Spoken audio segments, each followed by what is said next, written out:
We go into the final week of league stage play with all teams officially still in the picture. Three of the four semi-final berths are decided. India versus New Zealand looks like a potential knockout. Week three did not see a lot of play. The rain is something we'll touch upon later. But Ronak, Vishal, Sudarshanan, we have to start with the action from Sunday, which would have taken a lot of Indian viewers back to a Sunday from 2017. With a runner ball needed, with 7 wickets in hand in the last 10 overs, who wants to start us off on how India versus England finished? So this was so very old times kind of a team, kind of a situation where, this situation, a lot of us have seen the Indian women's team in the past few years. You felt like they say if you face a situation a couple of times or three, four times, you get better at it. But this is just seems deja vu and not the next step. And for a large part of yesterday, I thought this Indian team would not be the Indian team of old, where they botched chases that were their own, the finishing line inside, but they suddenly changed their route and all such things. But that's Smriti Mandhana wicket. I won't blame it on that, but it's and yesterday's defeat. Sorry, the defeat against England was very much in consistency with what we've seen with India in this competition, where if your top order fails, your lower order clicks. If your lower order, if when your top order clicks, the lower order doesn't bail India out. So, in that sense, the other aspect to it was India have been defending totals till now in the World Cup, and they always had a bowler shot. The one occasion where they were asked to chase, found themselves a batter shot. So there's some conundrum they will have to address, and I don't know how that is going to happen. Jump in, Ronak. Yeah, so the England game it's a case study for many years to come. And I don't know if it's as straightforward as they're not getting their balance right, or one aspect of their batting doesn't fire and the other doesn't fire. I mean, how often in any ODI game do you have the perfect game where your top order is amazing, your middle order is amazing, everyone does their role to perfection? The whole purpose of 50 over cricket, the brilliant sort of nature of it at the time when it was the biggest format in the world, was the ebb and flow of it. The fact that you have a chance to come back. You will always have phases where one team has a chance to pull the game from the other, and that makes for a great 50 overs 50 overs contest. I think the problem with India is we're now seeing a team that is second guessing their choices, that is not quite sure of their strategy. I think it's fair to say now there's no clarity of thought. I give it to them to play the batter short and play the bowler, because that was the big sort of talking point, right? Get your sixth bowler in. But I don't think that's the end of that's necessarily the solution. And then there's another debate on who they chose to sacrifice for that position, Jebby and not Harleen. So I did see something on social media, and Sid Monga and me were just chatting about it, and he raised this point. I kind of agree with it. No matter what India did for 90 odd overs, or where you want to look at it, you win those games. You have an edge that goes for four. You have a leg by that goes for four. You needed 7 on over, 6 on over. You didn't need 12s and 13s. You're not able to get a boundary away. And I think there is a relevant point of analyzing whether India have ball striking ability, power hitting ability in at least two or three players in the middle order. And I think the answer to that is no. India only have one player that has genuine power in their side, which is Richa Ghosh. And if she doesn't play till the end, then you need the set batter batting till the end. Whereas for the better teams between England and Australia, and now South Africa, you're seeing the value of those sorts of players. So I think there is what these three games have shown us is, while we may have had high expectations from the Indian team, there are also huge limitations. I'm fully willing to accept that this is indeed the best 15 that we could have picked for the World Cup, and there isn't a compelling case. Shefali Verma, 16, but but there are limitations, and it's a bit of a reality check on how much further Indian cricket or women's cricket still has to go for the 50 over format. We'll come to Yeah. what the WPL has done and whatnot, but yeah, it's sad in a way.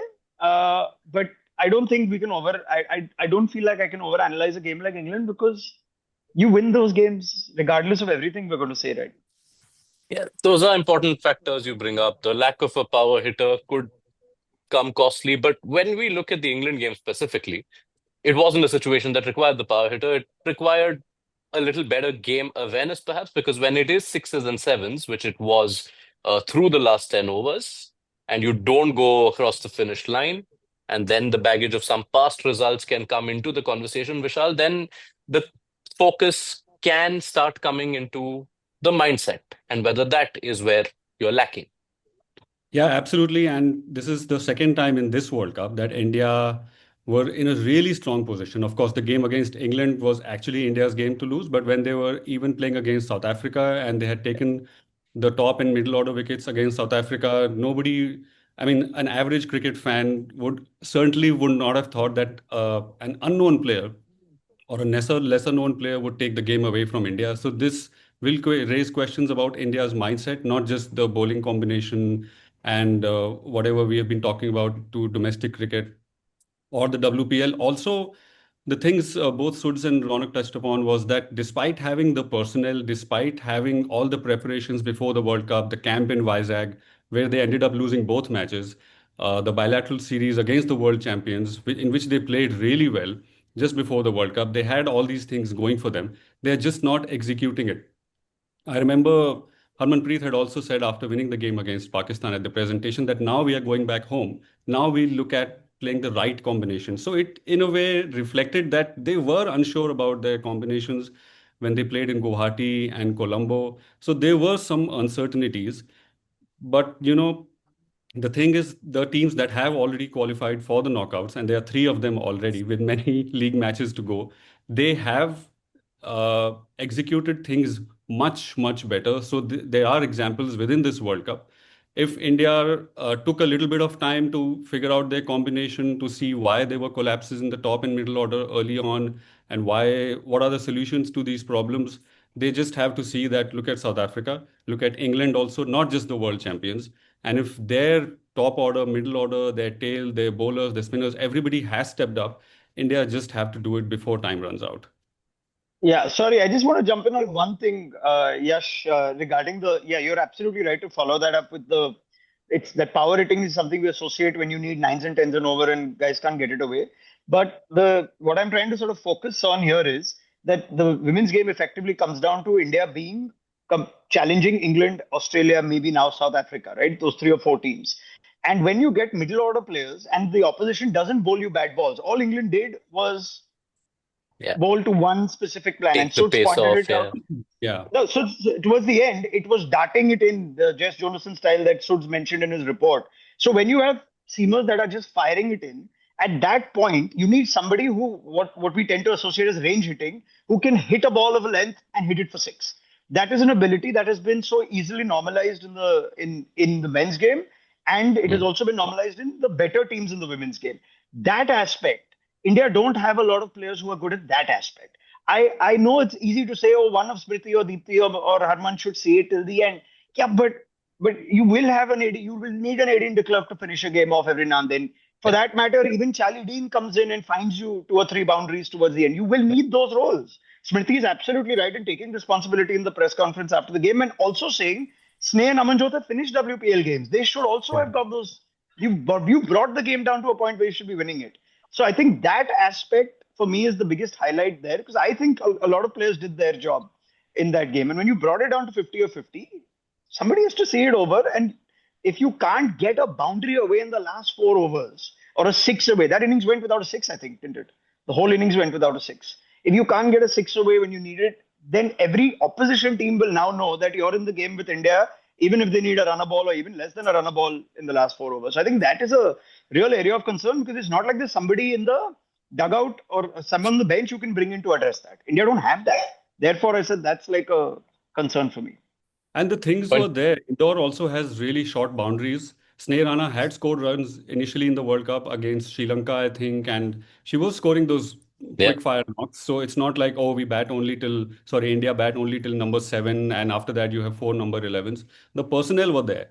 The short Hmm. boundaries, they have, these players have also all been playing in the WPL, all the T20s in the last few years. They have been doing it.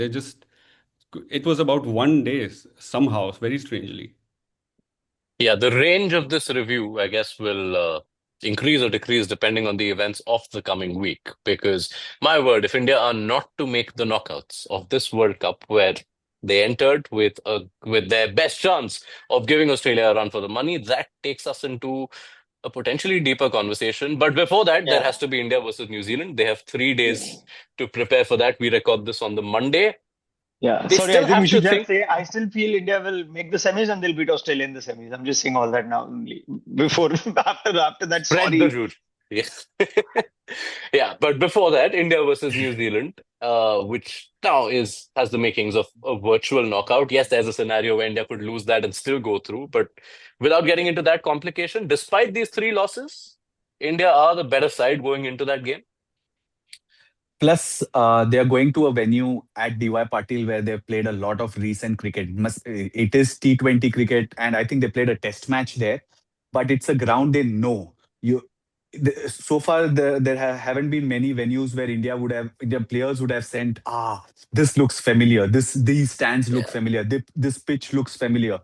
DY Patil is that, and just purely narrowly going by how New Zealand have fared in this competition, this should be India's game once again. But looked at a lot of games in isolation so far, and India have been better, but yet they've not played as much as well as they would want to. So yeah, this should be India's game, and they should be winning this one. I'll just throw in one more factor to whichever of you guys wants to take it up. New Zealand's last completed game at this World Cup was on the 10th of October. It would have been 2 weeks when they play India since their last completed game because they had washouts against Sri Lanka and Pakistan. Yeah, their last 2 games were washed out, and Sophie Devine was saying as well that after that washout against Pakistan in Colombo, that she wished things were better. But she was also saying that she said that her team is really pumped up about doing well in this World Cup. They will be really desperate. A knockout berth is on the line for both of them. You never know. DY Patil will also have good batting conditions. If New Zealand do well, bat well, and somebody can also score a lot of quick runs along with Sophie Devine, and they put up 300, 320 or something, India will be under immense pressure with maybe 40, 50,000 people watching, and the pressure of not having closed out 2 close matches in the last 3, 4 games. I would also say India are hot favorites for that game, certainly, like Sud said, but pressure will also easily get onto India more than New Zealand. Yeah. Yeah, I mean, I'll just jump in quickly. While the recent ICC history has told us not to really take much from New Zealand's form when they play India because they can put that aside. They seem to really turn up against India. But yeah, I would still like to believe that the 3 teams that India have lost to are deservedly the top 3 teams of the tournament. I don't think New Zealand are the fourth best team of the tournament. I think New Zealand could easily have found their way, struggling even more than this. And forget Sophie Devine's frustrations. You can understand that from a player who's had to deal with the schedule. But I mean, every board signs off on schedules, and then all their players hate it when it actually happens. So that is the imperfection of the sport, which we'll never be able to address. I think New Zealand have bigger problems than India. They genuinely do not have someone supporting Sophie Devine with the bat, and I don't think the bowling is also reliable. Yeah. Billy Kerr is the only X factor bowler over there. Everything else is just you have no idea what to expect from New Zealand. So, in my view, this is a game that India, it's almost like you're playing a wounded India, which makes them a little dangerous, a focused India where there's no margin for error. I felt for a large part of the Indore game, the England game, they played it like a final. The energy, the intensity was that we've got to win this. It wasn't that, oh, if we lose this, we still have New Zealand and Yeah. Bangladesh. And I saw how they kind of fed off the energy. Suds was there at the game with me, and they fed off that energy in the last 10 overs. So even though the opposition had the advantage with Heather Knight and Matt Silverbrand batting, India pulled that game back. And what India have done well is pull games back when they've been behind. What they've not done well is give the game back when they're ahead. So there is that side. But I think India will see the best of India here, the most ruthless aspect of India here. And I think it's a good opposition for them to meet. If it went the other way around and they had Australia now, they had even England now, I'd be a little bit more worried. Those are well-oiled machines in this tournament now. But I fancy India to win this and at least secure themselves a semi-final spot. Right. So it'll be India versus New Zealand in Thursday, and then they close out the league stage against Bangladesh. The final day of group stage action sees a double-header. England will take on New Zealand earlier in the day before India play Bangladesh at the DY Patil Stadium. Now, there could be a lot of conversations that will be had about India's campaign, depending on where they finish, what could have been different, what could be dissected. But there's a quite frankly bizarre portion of the dissection that has emerged on the internet in the 12 hours after India's game against England, where certain sections on the internet tend to believe that just because India's women's cricketers are paid more money and more efforts have been made into the development of the women's game, they owe it to someone to do better. Anyone wants to come in on what I will repeat, I find are just bizarre assertions which probably belong in a different century? I mean, bizarre is a polite word. Uh, I think I mean, I know there are some really wonderful people in our game that like to take the high road for everything, and they say, "Oh, it's so nice that people care so much about women's cricket that it's hurting them just as much." And there's that side too. It's great that we have so many watchers that are asking for improvement in the team, but that's not what's really being asked for. I think and I think I'll pick a word from what I saw in one of the tweets. I think the response is disgusting. Forget what Absolutely. people expect as people are qualifying the performance as. And I think another one of our friends in the media said a very nice line. I think it was Vinayak, where he said, "This says more about the people that are commenting rather That are than yeah, the team's response." Anyway, without making it personal about fellow fresh people in the media, I think it's very important to lay out here that.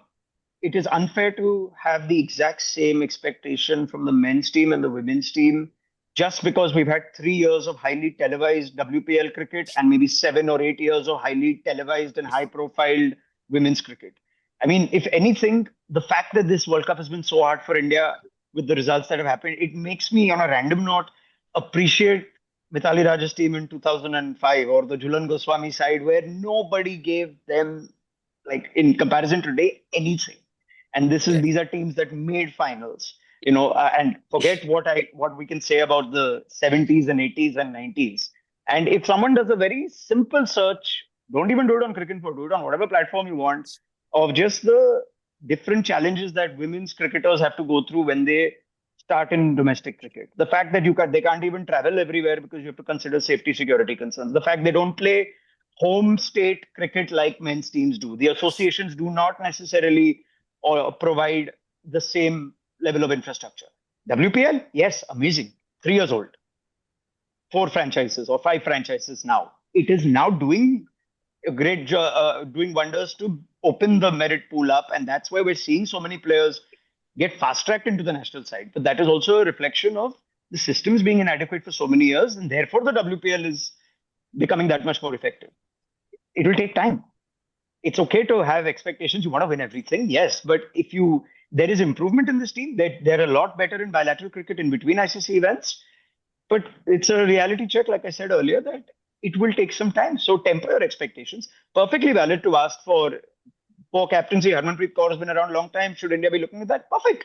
There's a very good chance Harmanpreet Kaur herself will take that call at the end of this ODI World Cup. I mean, she's on the wrong side in her late 30s.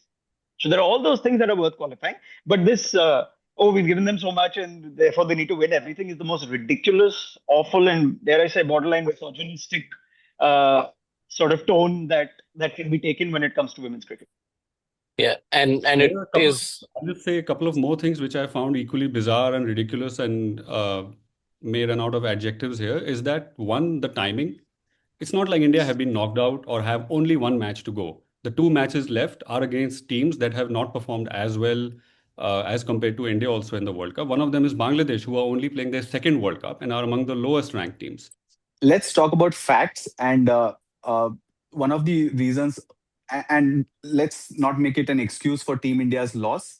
One of the excuses given, say, around 2017 or even 2020, where India fell short in the World Cup finals, one of the reasons that was given was the women's game did not have a competition like the IPL. This World Cup is held at the time where 3 seasons of the WPL have gone by. So yes, you can fairly call out and you can say that you had 3 years of a competition, but you are still falling short in the same areas. Fair point.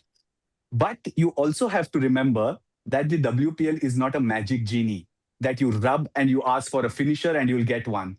you want an opener who can hit sixes, you'll get one. It's not a magic competition. The second aspect of this is even senior players like a Smriti Mandana, a Harmanpreet Kaur for that matter, who's played what 16 years of international cricket alone, has not played at a lot of the main grounds in India.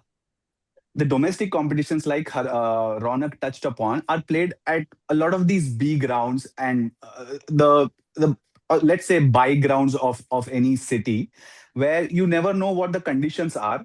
They aren't televised, the games aren't streamed, so you will not even know what it's like. But from the stories we hear, there are surfaces that are under prepared or half baked. So these are all aspects that still exist in 2025 after 3 seasons of the WPL. So all this has to be kept in mind. Sure, call the players out for their failures, for their techniques, for their cricket, but not for what they should be given and they are given.